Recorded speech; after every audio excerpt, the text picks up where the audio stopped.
I call on every party to the ceasefire talks to really dig deep in terms of reaching an agreement.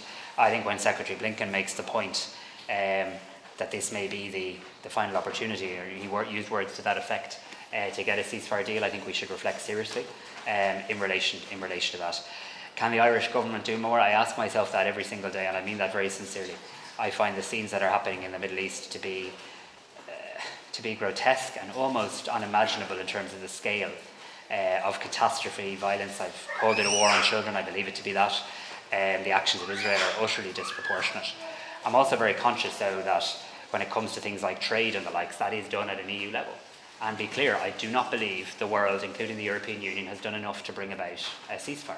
And I believe when we look back at this period in time, it will be a time of dark shame for the world, because there are levers that could be pulled at a European level that have not yet been pulled.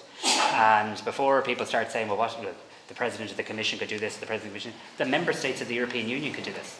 I'm the head of a government of a Member State of the European Union, and I want today to see the EU-Israel Association Agreement reviewed. So too does the Prime Minister of Spain. So too does the Prime Minister of Slovenia.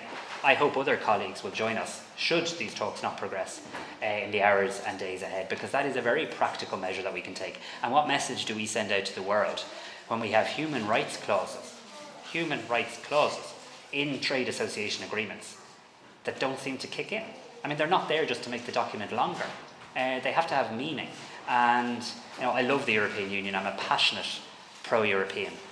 But there is more that the European Union could do today, and so far, as a collective, has decided not to do. Do you think the European Union needs to be suspended overall completely?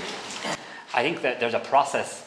I understand the process, and the process is that there needs to be a review, but let me be clear, I'm hardly going to review the agreement and find that it is in compliance with human rights.